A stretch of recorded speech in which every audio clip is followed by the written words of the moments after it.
Why doesn't the driving distance increase even though I'm making a full turn? Why doesn't my head speed increase even though I'm working hard on weight training? Why isn't my swing stable even though I'm focusing on weight transfer? Actually, all three of these have a common underlying cause. In this video, I'll explain the underlying mechanism in a clear and scientific way. If you want to develop a pro-level swing or increase your driving distance, watch until the end. The science of X factor. What is the X factor? What is SSC? Effect of braking. 2 types of weight shift. Understand ideal weight shift. Summary. Alright, let's get started. In golf, the X factor refers to the difference between shoulder and pelvis rotation angles. In other words, it describes the amount of twist in the pelvis. At the top of the backswing, the shoulders and pelvis form an X shape when viewed from above. That's why it's commonly referred to as the X factor.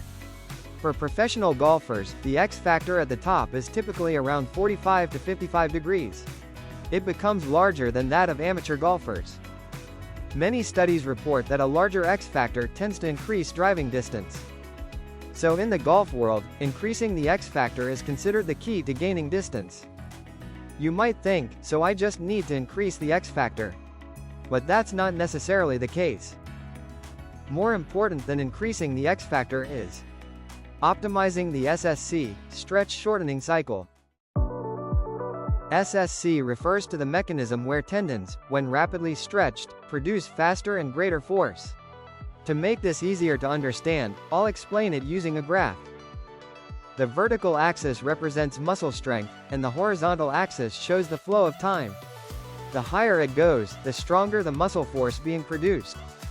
In normal concentric contraction, even with maximum effort, it takes about 0.3 seconds to reach maximum muscle force. On the other hand, in SSC, the rise of force is faster, and it takes about 0.2 seconds to reach maximum strength. This is because I can utilize tendon elasticity and reflexes. This difference in the time to reach maximum force is called the rate of force development.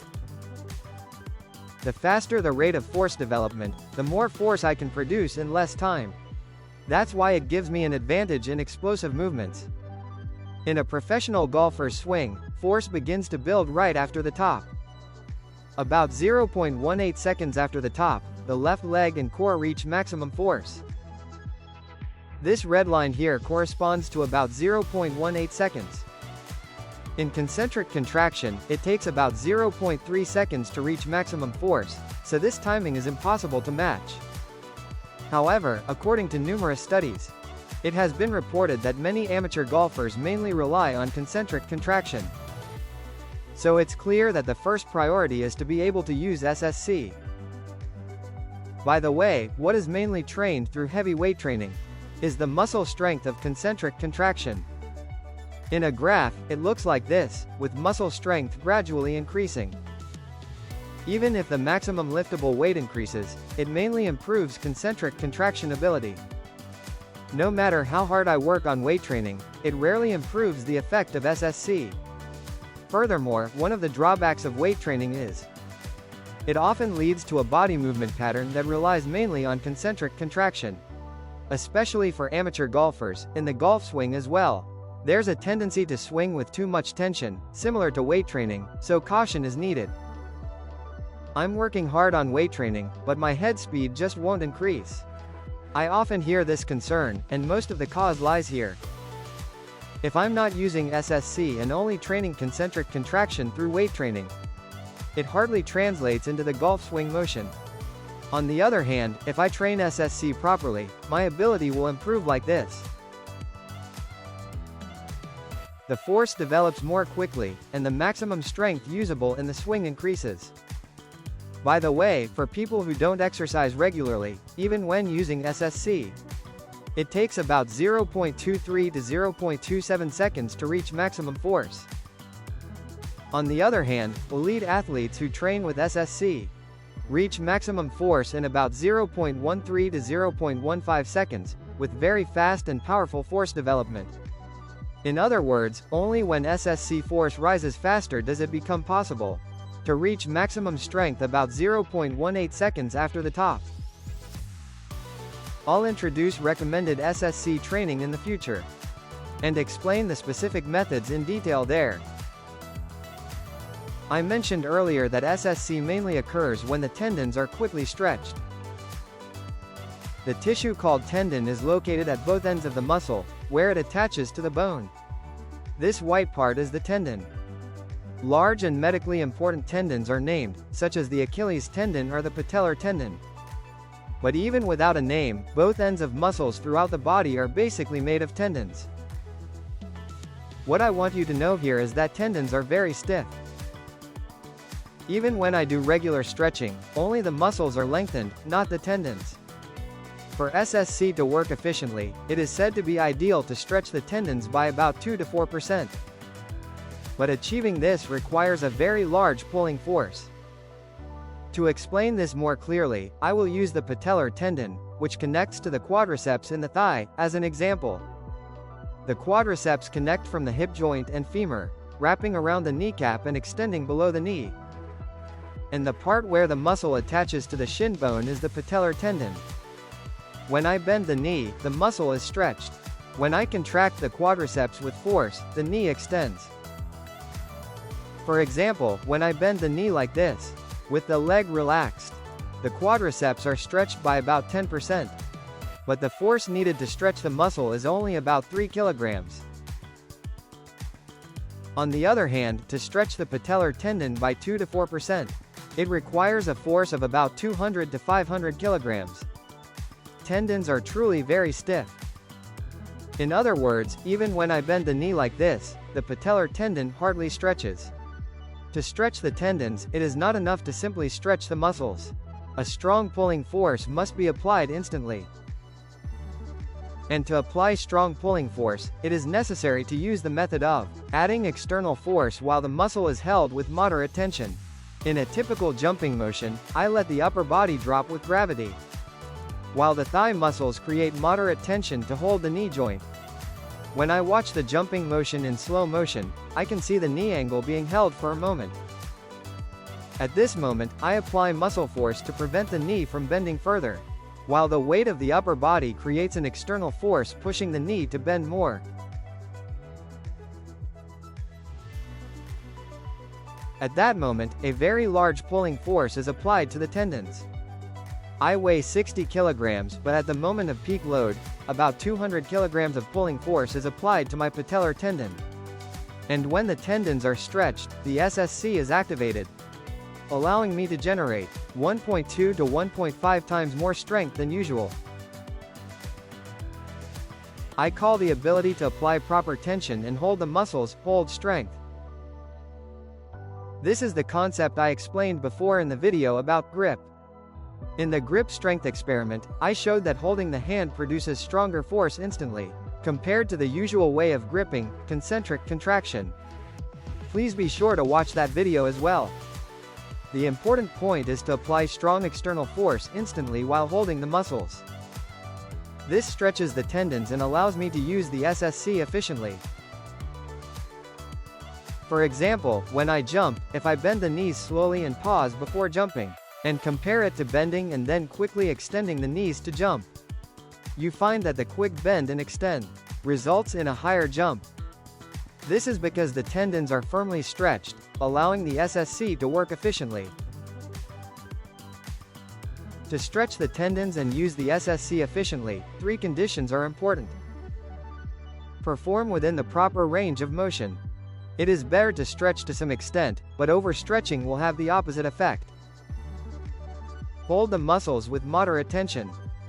It is the image of applying force to support and hold. Apply strong external force instantly. Use body weight and inertia. Even if I hold the position, if I stop there once, the SSC will not work well. With the proper range of motion and moderate hold, when the tendons are stretched instantly by external force, SSC can be fully utilized. This, of course, is the same in golf. Just before the top, the arms are held in a certain fixed shape, while the momentum of the backswing still leaves a force of rightward inertia. While the rightward inertial force still remains, the leftward rotation of the lower body is initiated. A pulling force in opposite directions is applied between the pelvis and the shoulders, chest. As a result, the tendons are stretched and the SSC is activated. In professional golfers, the X factor at the top is about 45 to 55 degrees. But right after the transition, it is reported to be stretched to about 50 to 65 degrees. This phenomenon, where the X factor further increases right after the top, is called the X factor stretch. And through this X factor stretch, where the muscle tendon unit is strongly stretched, the SSC is utilized to its fullest. Earlier I said that a larger X factor tends to increase driving distance. But in fact, the X factor stretch has an even stronger correlation with distance. In other words, players with a larger X factor stretch are using the SSC more efficiently. However, even if many amateur golfers make a big twist at the top, in the transition their X factor does not increase, so they cannot make full use of the SSC. Therefore, more important than simply making a big twist is creating the X factor stretch in the transition. In fact, even with a smaller X factor and a shallower top, some players increase the X factor stretch, use the SSC efficiently, and accelerate the club head. Representative example of this is Jon Rahm. Although his X factor itself is relatively small, his strong lower body lead in the transition creates a large X factor stretch, efficiently generating power. If I explain it using a jumping example, it would be a jump like this. The knee bend is shallow, but even so, I can jump high by stretching the tendons and using the SSC. In the golf swing, more important than increasing the X factor itself is properly using the X factor stretch. The muscles mainly stretched by the X factor stretch include the left latissimus dorsi, the right external oblique, the left internal oblique, and the erector spinae muscles. The left latissimus dorsi, in particular, plays an important role. The latissimus dorsi connects from the waist to the base of the arm, and as the X factor increases, it is strongly stretched, so it is greatly affected by the SSC. And when the stretched latissimus dorsi rapidly contracts through the SSC, it creates the power to pull the club down at once. However, a larger X factor stretch is not always better. As I explained earlier, the effect of the SSC varies among individuals. If I try to increase it too much, it may be harder to apply force, disrupt swing balance, and even reduce efficiency. What is important is to hold moderately within your own suitable range of motion, and use instant external force to draw out the SSC. By finding the optimal X factor stretch, a more efficient swing can be achieved. To develop this feeling, it is important to properly include SSC training. I will explain in detail the training methods to make the most of the SSC in future videos. Next, I will explain the second key point essential for creating and using the X factor: the braking effect. This is something I explained in the video 2 episodes ago. To put it simply, when a brake is applied to one side while the whole body is moving, the opposite side accelerates as a result. I explained this with a pendulum experiment, but it is not limited to simple pendulum motion. This phenomenon also occurs in golf swings and other sports movements. To leverage the effect of braking, a larger X factor is better. When the pelvis rotation is braked, the upper body accelerates more easily.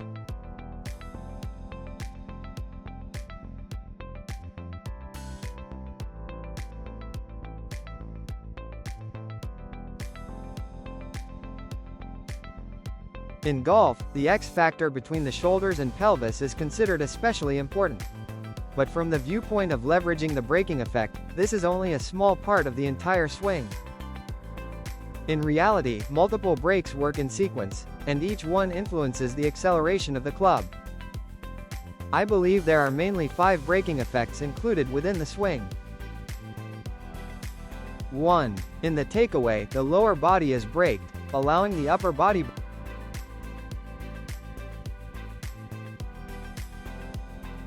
2. The left foot is braked, and the pelvis accelerates in left rotation. 3. The pelvis is braked, and the chest accelerates in left rotation.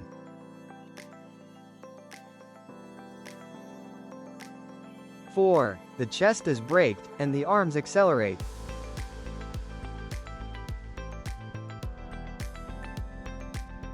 5. The arms are braked, and the club head accelerates.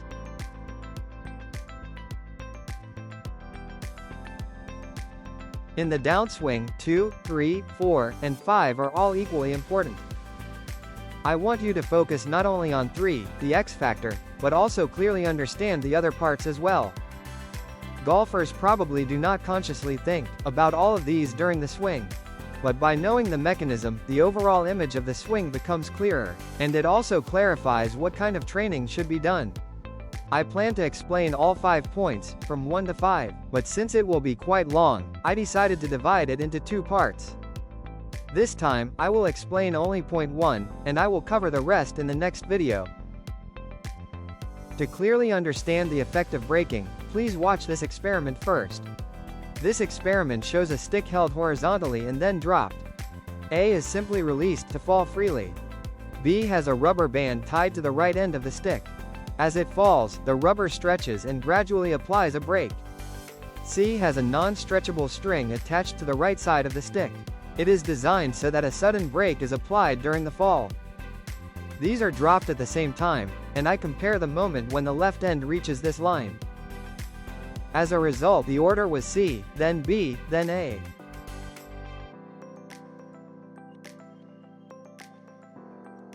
Inertia acts evenly on the whole stick, on the right end, the left end, and the center as well.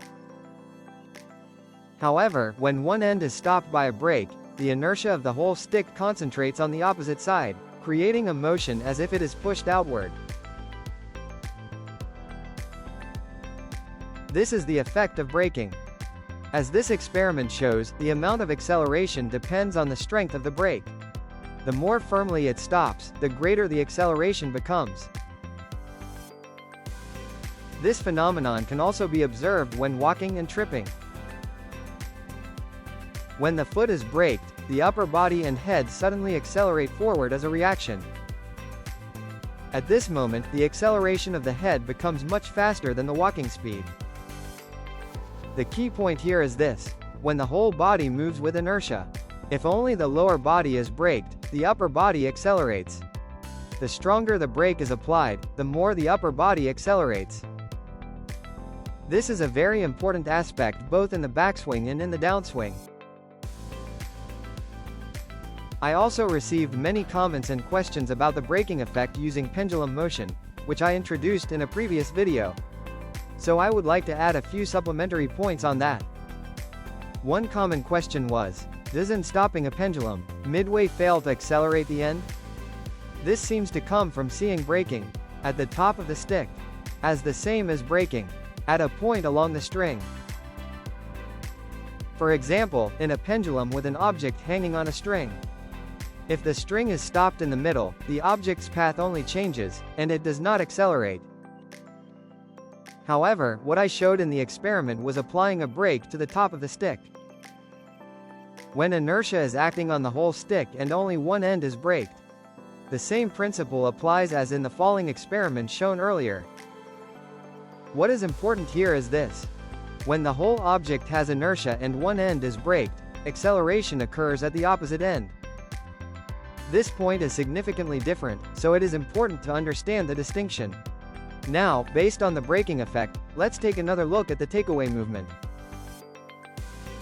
In the previous video, I explained: rotate around the spine at the center. The shift of weight to the right occurs within that rotation. However, in the actual start of the takeaway, many players show a slight movement that shifts their weight to the right. Here is a top view of Rory McIlroy's swing. At the start of the takeaway, he shifts his torso slightly to the right. Seeing this, some may think, doesn't this contradict the explanation of rotating around the center? However, this movement is a weight shift that uses the body's inertia, a form of dynamic balance. I intentionally distinguish between the terms weight shift from dynamic balance and center of mass shift. They seem similar and are often confused, but in fact they are different concepts. To begin with, weight shift has two main elements. One type is weight shift caused by static center of gravity movement. This means that by changing posture, I shift my center of gravity. As a result, more weight is placed on one foot. For example, when the center of gravity shifts to the right, the ground reaction force on the right foot increases and my weight is placed there. Ground reaction force is the force that pushes back from the ground when pressure is applied to it. In terms of feeling, it can be described as a force that changes, depending on how strongly the ground is pressed. Therefore, the harder the ground is stepped into, the greater the ground reaction force becomes. The feature of this movement is that the weight-shifted posture can be maintained while staying still. In this way, I call the weight imbalance caused by posture changes, center of gravity shift. The other type is weight shift caused by dynamic balance. Dynamic balance means maintaining balance while moving, using the inertia created by the whole body's movement, which temporarily increases the ground reaction force on one foot. For example, when I move my body like this, a strong force is applied to my right foot for a moment, and the ground reaction force increases. At this moment, my center of gravity is almost in the middle of my body.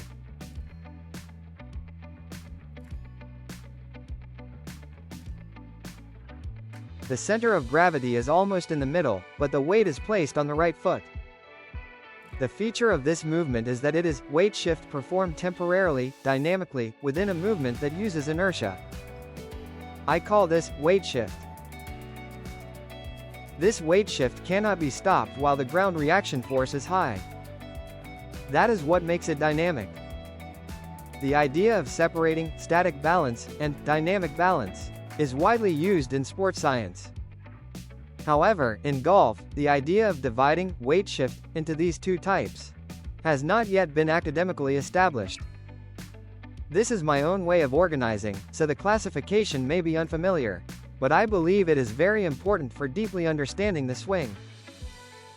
For example, the state where the ground reaction force on the right foot is large is often described as weight shifted to the right foot, or riding on the right foot.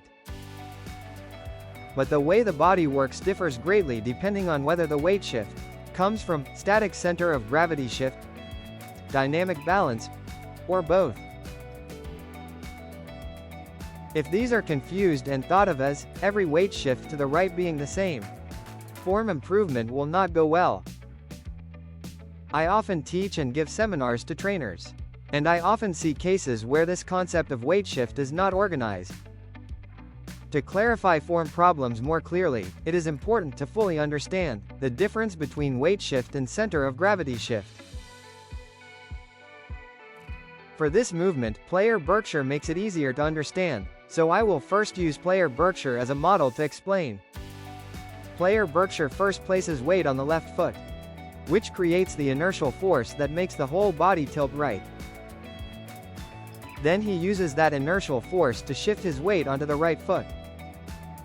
Notice that after the weight is placed on the right foot, he is not largely shifting the center of gravity to the right. With this motion, while an inertial force pushes the whole body to the right, only the lower body applies a braking action. As a result of that braking effect, the upper body gains even more kinetic energy toward the right. By using this, I can rotate to the right efficiently.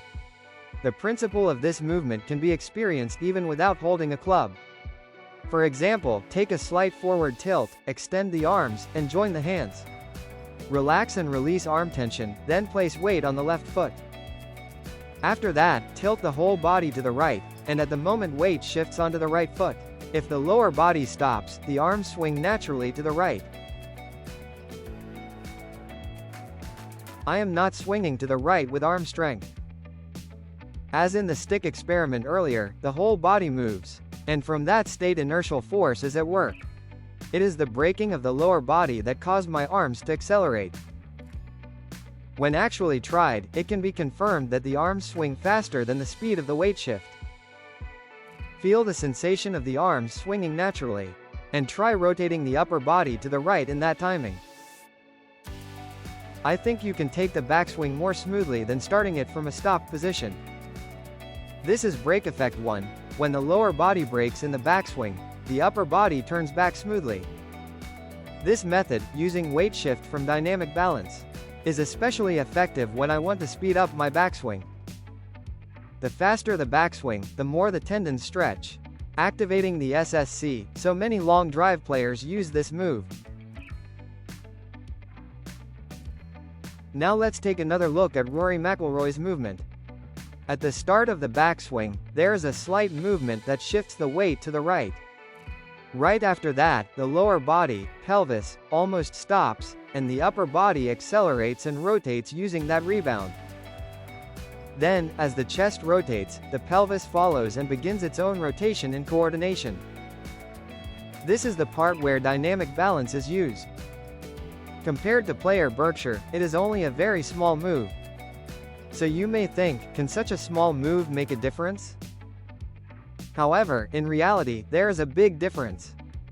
When I try it on a board, I can see that even a slight move makes a big difference compared to not doing it. If weight is not shifted to the right, even when the left foot is unweighted, the body just falls left, and cannot be supported well on the right foot. But if weight is shifted slightly to the right and the right foot presses to brake, inertia can be used to create the moment of firmly landing on the right foot. This becomes clear when I compare how much the board sinks. By using the braking effect from stepping on the right foot, the backswing can be made smooth and continuous. It may not create as much inertia as player Berkshire, but even so, it can still generate a large enough force. The key point is that right after the slight weight shift to the right, it means that as the pelvis nearly stops moving to the right, the chest and upper body begin to rotate. If I focus only on the movement of the pelvis, it follows the sequence of slight slide to the right, brake on sliding motion, right rotation following chest. The pelvis does not simply rotate to the right directly from the start. From a slight slide of the whole upper body, I use the braking effect to accelerate the backswing smoothly. Also, both weight shift and center of gravity shift only slightly to the right, so even while firmly shifting weight onto the right foot, the line between the center of gravity and the supporting foot tilts greatly. Therefore, one feature is that the rhythm of weight shift from right to left using dynamic balance is fast. Analyzing Rory McIlroy's SSC from several data, the rise time of muscle force is estimated to be about 0.13 to 0.15 seconds. Therefore, his backswing is fast, the rhythm of weight shift is fast, and the transition is also quick. This movement is possible only because Rory McIlroy has excellent SSC, and it is not realistic to imitate everything exactly. So in the next section, I will explain how to find the best rhythm for you. In previous videos, I explained that just before reaching the top, the center of gravity shift to the lower left begins. Matching the timing of the center of gravity shift to the lower left correctly is a very important factor for making an efficient swing. And what creates that timing is the rhythm of weight shift through dynamic balance. Many top pros have fast rhythm, and faster rhythm often means more distance. So you may think, faster is better. But that is not the case. To maximize the use of SSC, I need to match this rhythm to the rise time of my own muscle strength. Your best speed of transition from right to left depends on the following two factors: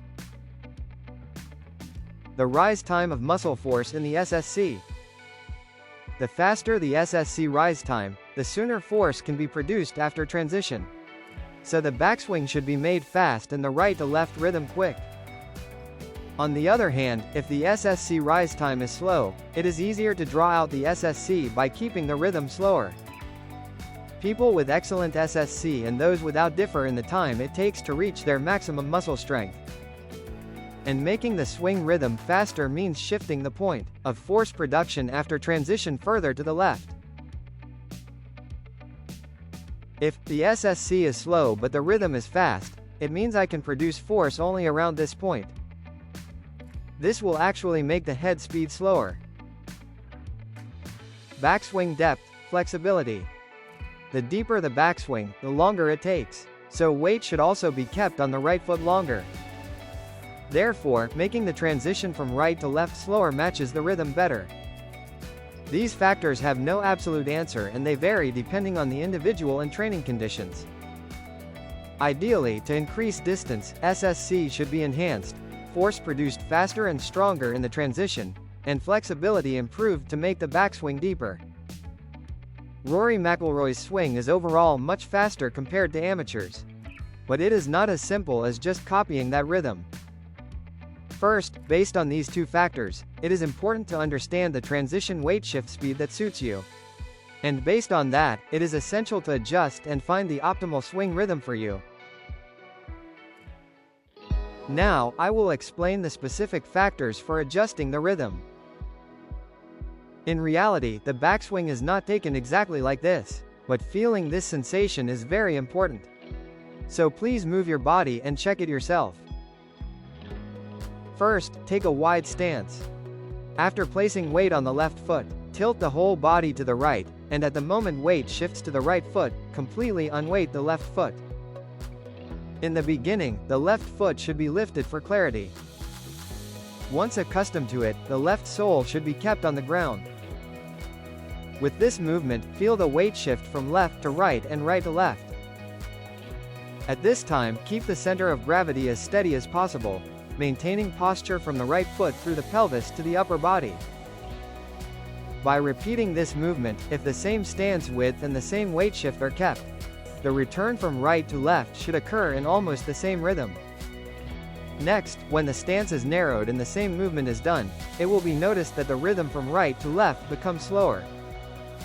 This happens because of the difference in the tilt of the line connecting the center of gravity and the supporting foot. When this line gets closer to vertical, the movement becomes slower. The magnitude of the inertia toward the right. Next, when shifting weight to the right, use the left ankle to lightly push the ground and increase the inertia to the right. Then the rhythm of returning from right to left becomes slower.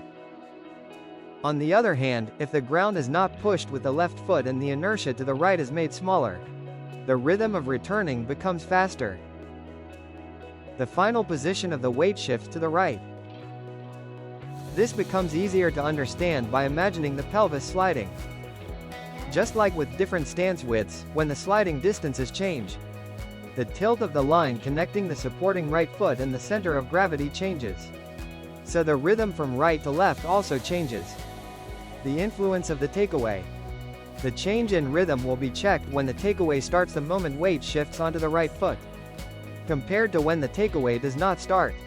When the upper body rotates to the right with the takeaway, the center of gravity shifts slightly to the right.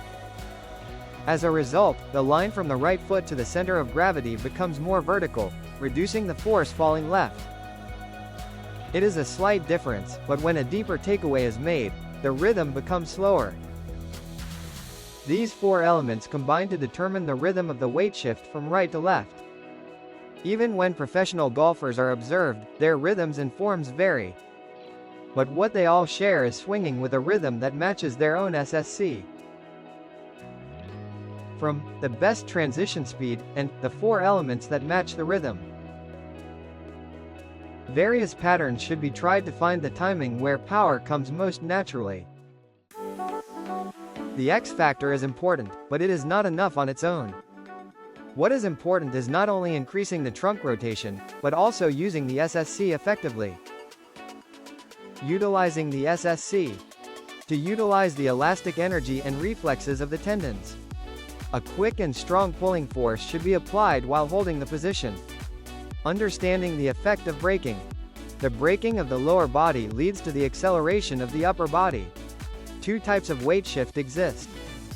Understanding the weight shift from static balance and the weight shift from dynamic balance is important. In golf, weight shift through dynamic balance leads to more efficient and stable swings. Finding the swing rhythm that suits me. If a fast rhythm is forced, power cannot be generated. It is important to adjust the transition timing according to the speed and flexibility of the SSC. In the next video, The flow from after creating the X factor through impact to the follow-through will be explained in detail. The causes of early extension in a late hand position will also be clearly explained, along with tips on how to use the SSC more efficiently. Everything was originally planned to be explained in this video, but as the explanations were made clearer, the content became quite extensive. Therefore, the plan was changed and the content was split into the next video. Nothing is being held back. Rather, everything is intended to be shared at once, so your understanding would be appreciated. Also, support through likes, comments, or super thanks is really encouraging. Of course, I am already very happy just knowing you are watching my videos. Thank you very much for watching until the end. It's no use living if you're already there. It's not worth saying if it's already said.